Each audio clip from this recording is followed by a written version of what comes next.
Okay, good morning.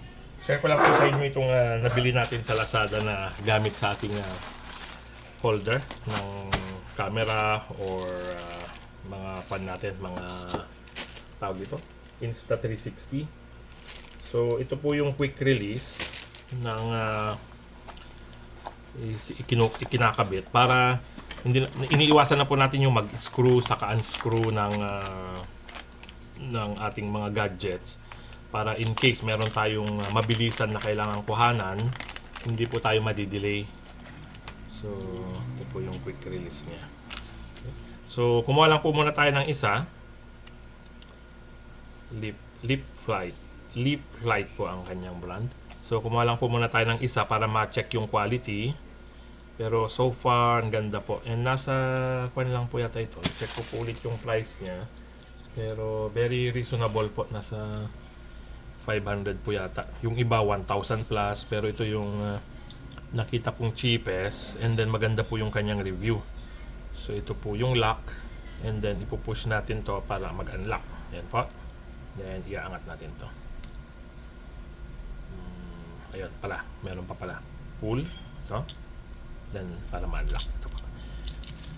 So sa mga tripods, sa mga monopod, napaka-ideal po. So ang next po nito is may nabibili na ito lang.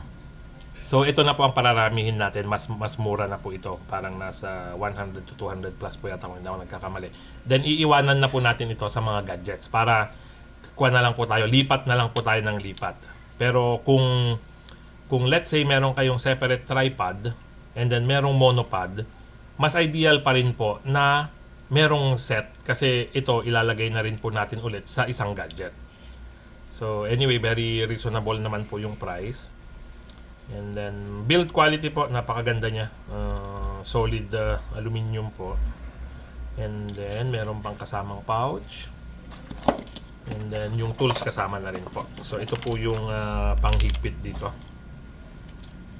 So merong Allen key, merong key mismo.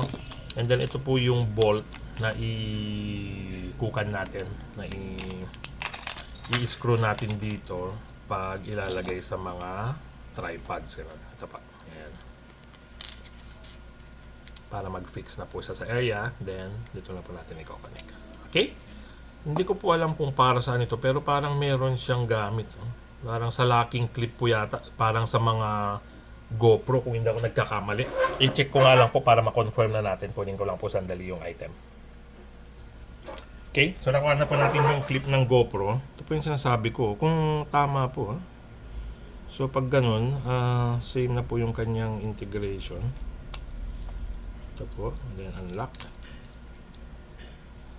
Ayan. Kita ko lang po yung shape, pero iba pa.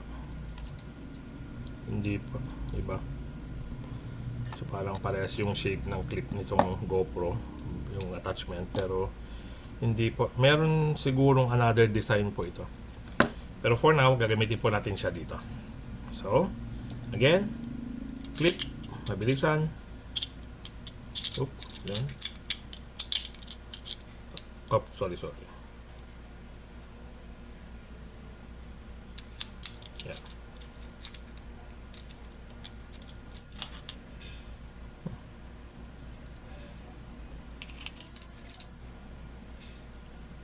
Okay. Baliktad yun. Then, pag gusto nyo pong para safety, lock. Okay.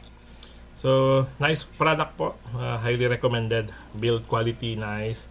And then, pakita ko po sa inyo pag na-attach natin sa gamit natin. Okay? So, ito ang ating new episode for our Tech FSR.